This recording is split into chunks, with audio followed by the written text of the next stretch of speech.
Hey everyone, welcome to the Becoming Podcast. This is, what is this? Season 3, episode 5. I almost lost track here. Yeah. So we are live. We're not live, but we're here in Nampa, Idaho. We are remote. We are on the road, podcast on the road. Yeah. And this has been a fun week. We are here at Pastors and Leaders Conference here in Nampa, Idaho. And it's not just you and I. Yes, There are others who are here. We have some ladies who are eavesdropping in on us behind us. Yeah, you might see their heads floating around back there. You might hear some giggles and some Is that Melissa? That's Melissa. off the cuff comments in the back. Yeah. So we're all here. They're just listening in. Yeah. And They're studio audience. Yeah, they're the studio audience today. So today's going to look a little bit different today, obviously, because we're on the road and we're tired. It's like going on 10 o'clock here in Boise. And it was 102 degrees today. Yes. It has its own way of just sapping energy from you. Yeah, so we'll just see how this goes See how tonight. it goes, yeah. And just see what God does as we just continue this conversation. So as always, like and subscribe and share the podcast. It's just a way to continue to spread the word.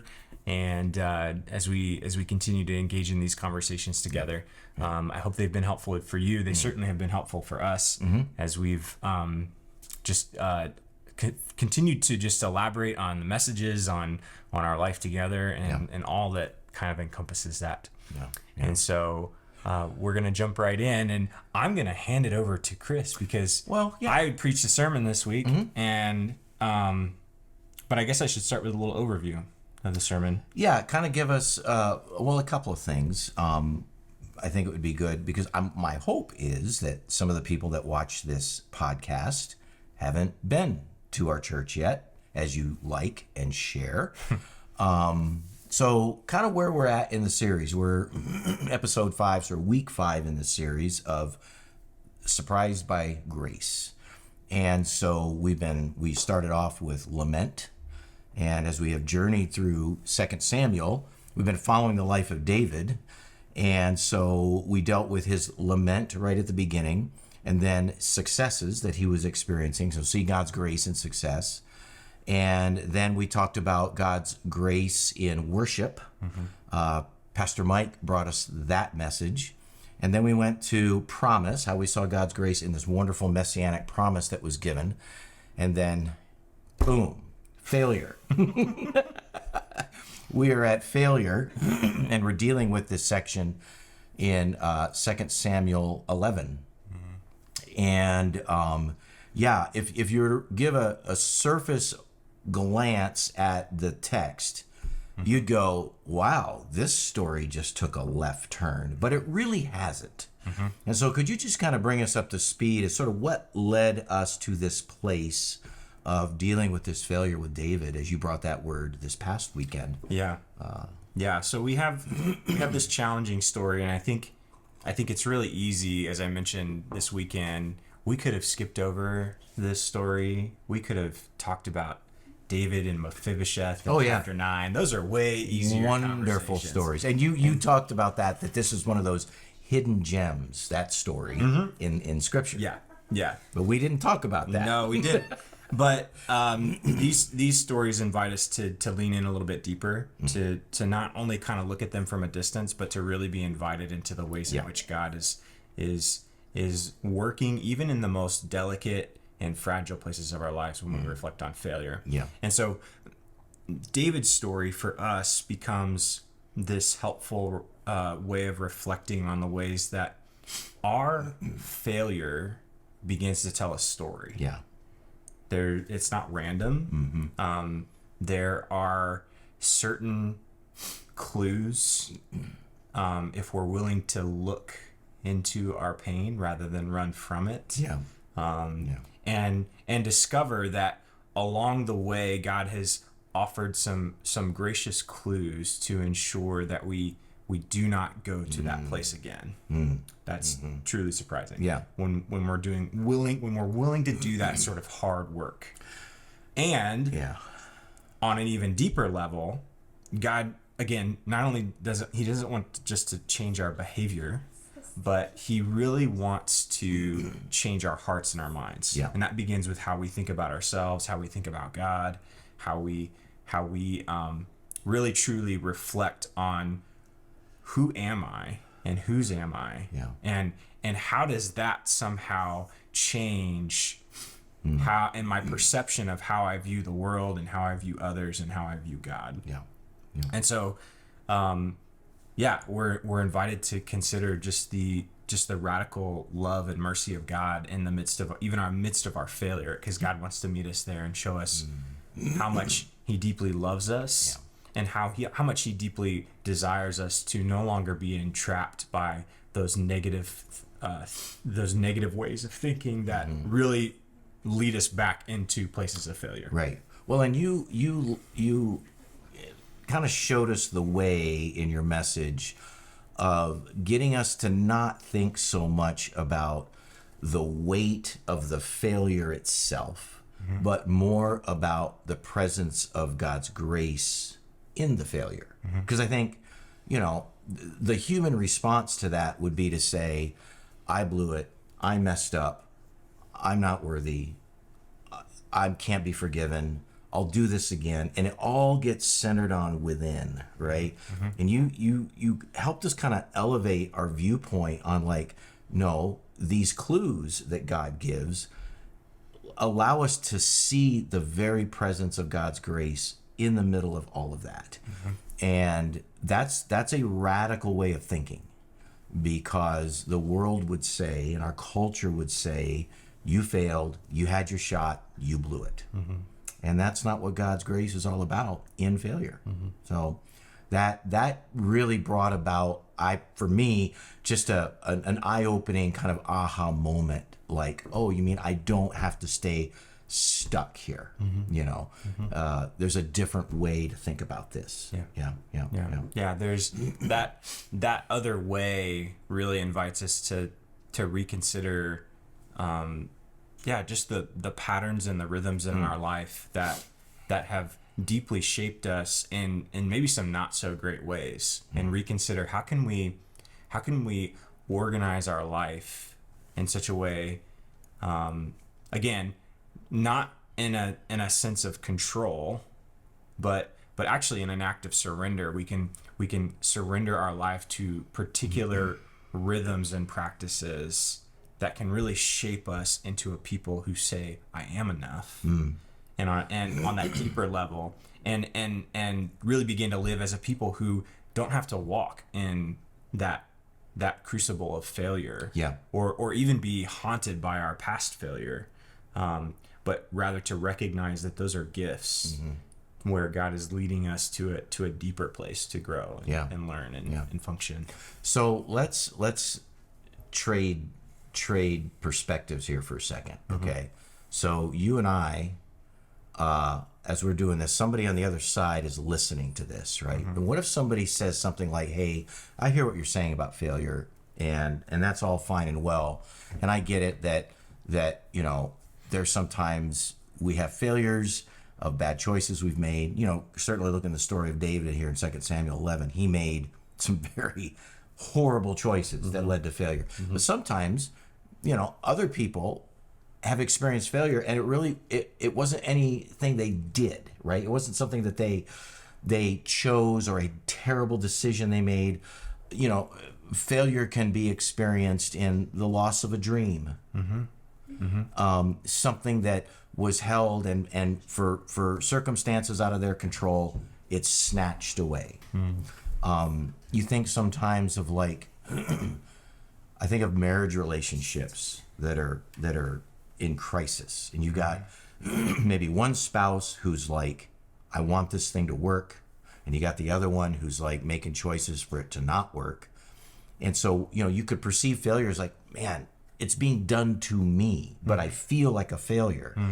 How would you see God's grace in that? Is it different? Is it manifested differently? Is it a similar openness of mind and heart to God's presence? Because I would say in a case like David, there's also the dealing with your own personal remorse about what you did, right? but that's not true in every case. Yeah. I just wonder if there's a different way people could look at this in terms of failure they've experienced that they had no control, and it's something changes in their life and it's perceived as failure. How would we see God's grace in those kind of moments? Yeah, that's a good question. I think it maybe broadens the conversation a little bit more. And the first thing that comes to mind for me is that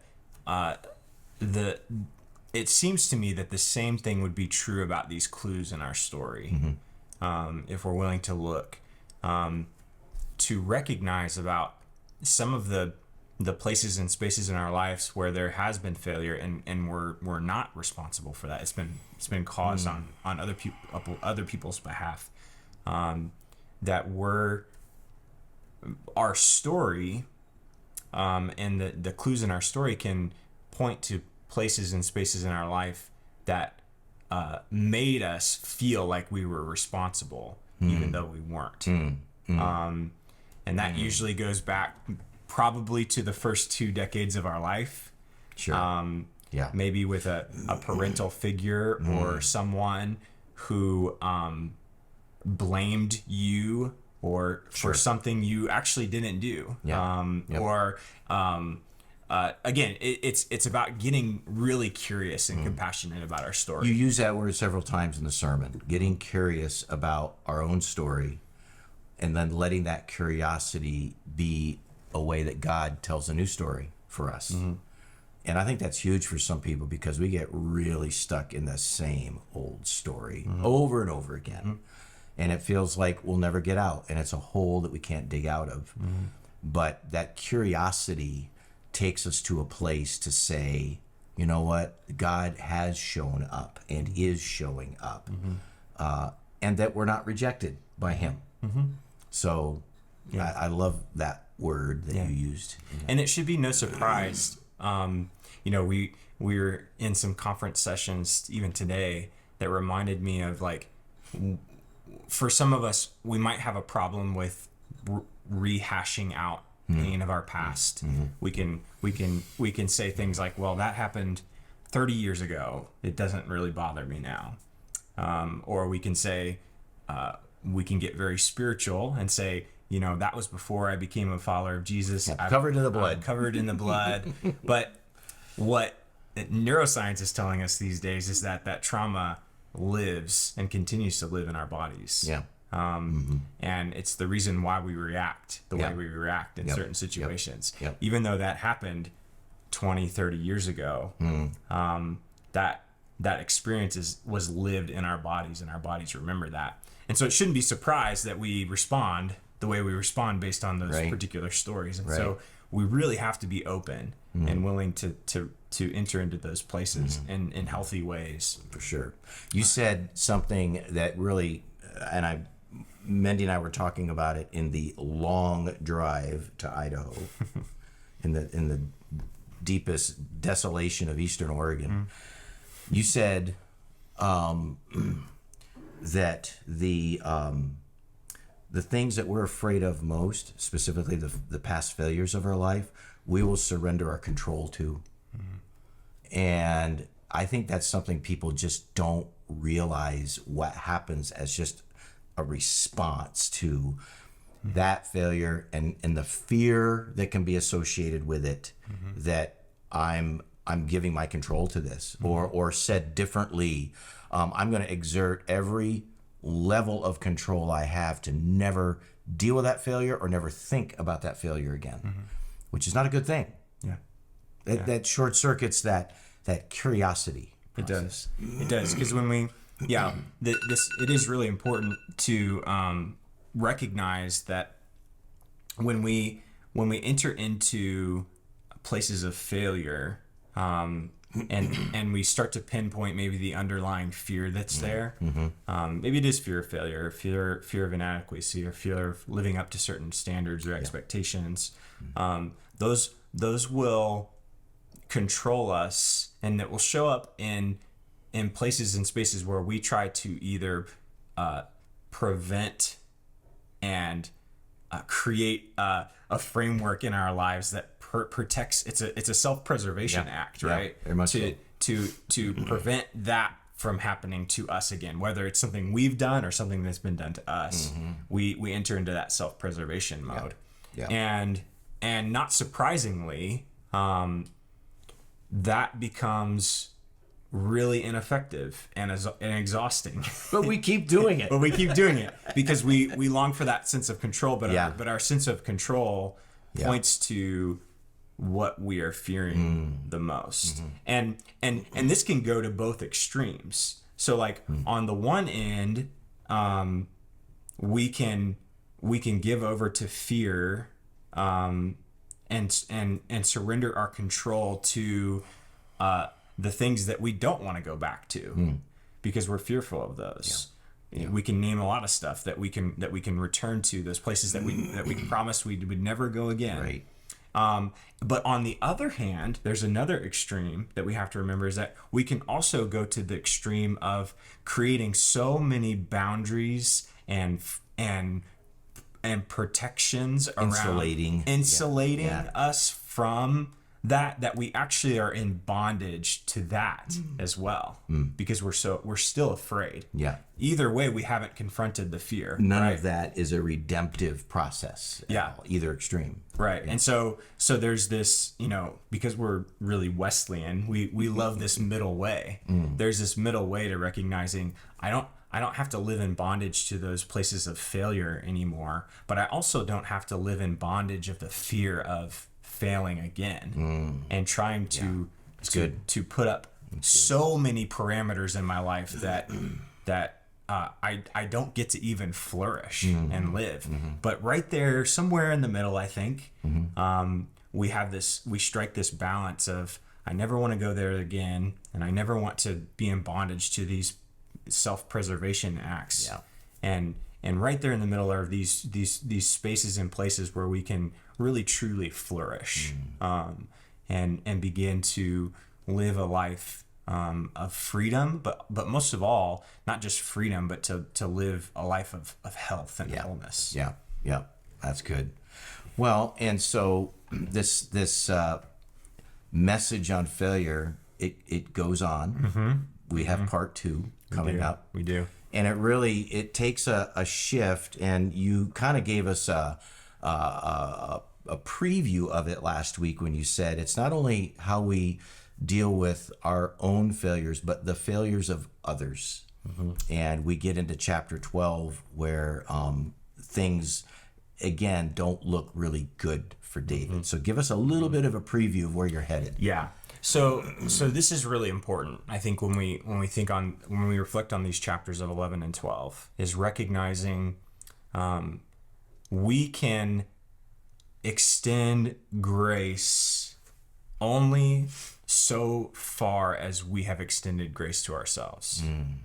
That's our capacity. Yep. So it's a self-limiter. Right. Yeah. Yeah. So if we are struggling to extend grace to ourselves and to expand that capacity for grace to ourselves in our midst of our failure, it's no surprise then that we really struggle to extend grace to others in their failure. Yeah.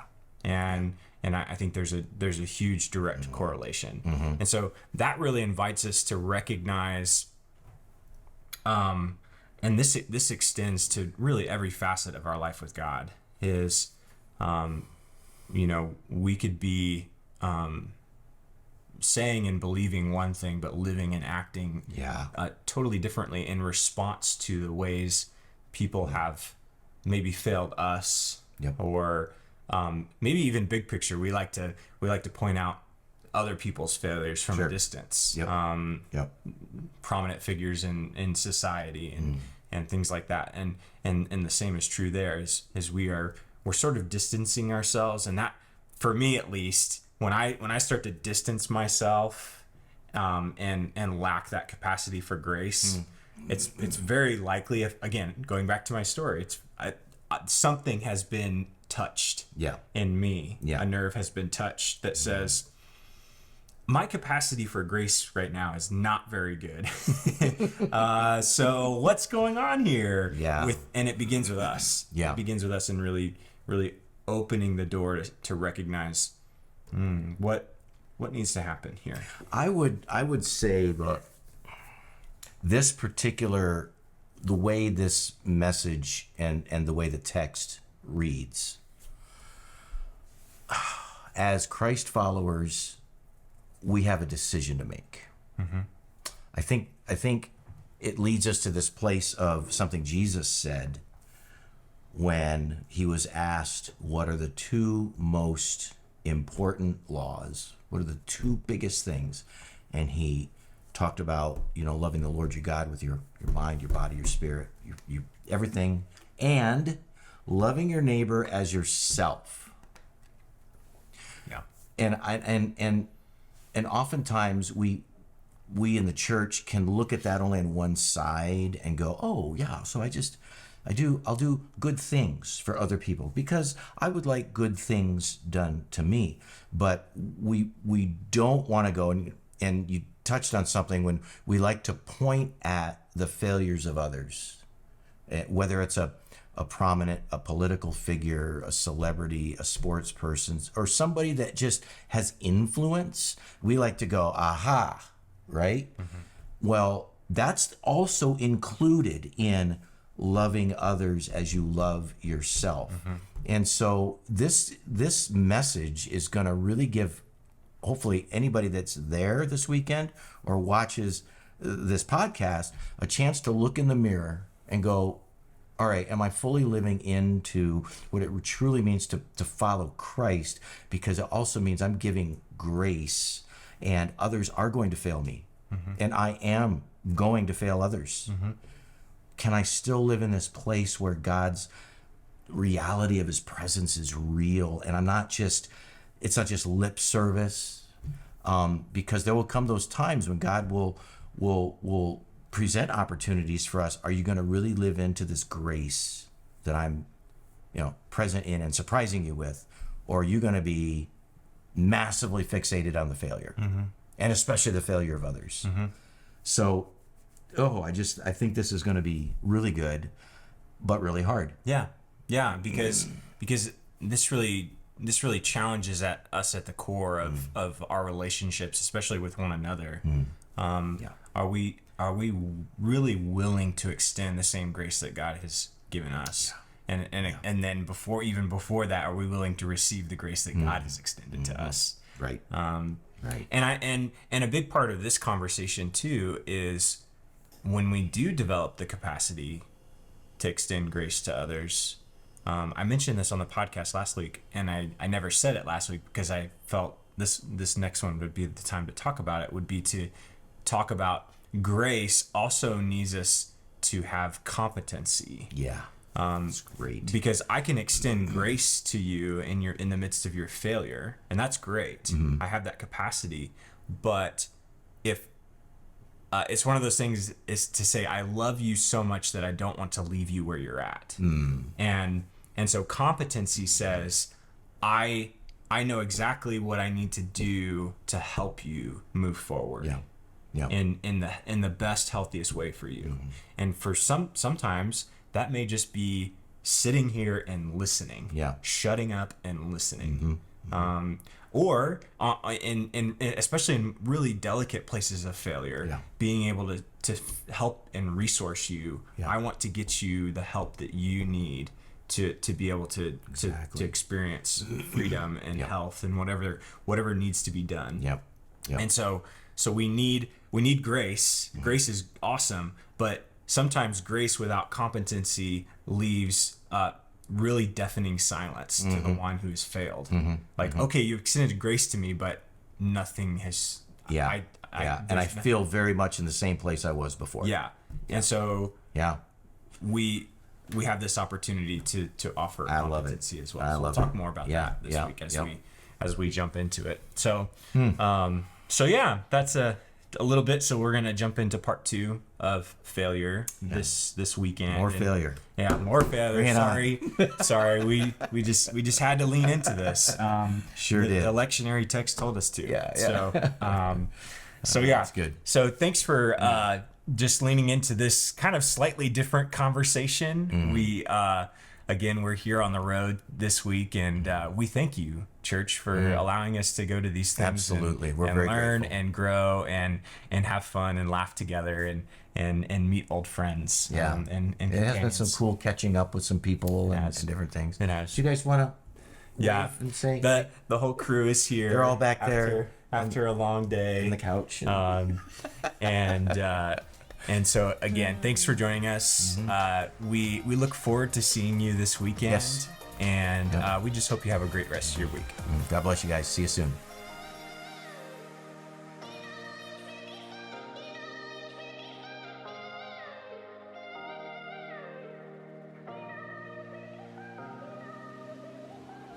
Okay. Yeah. All right, here we go. Lead us out, sir. Okay.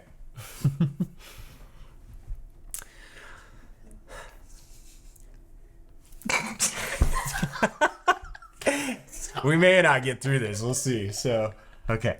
All right. Deep breath. Serious face. Okay. So we got it all out. Are we okay? Nope. Nope. Okay. I can leave this in. So. All right, here we go. No, we're good. Yeah, you're leading in. All right.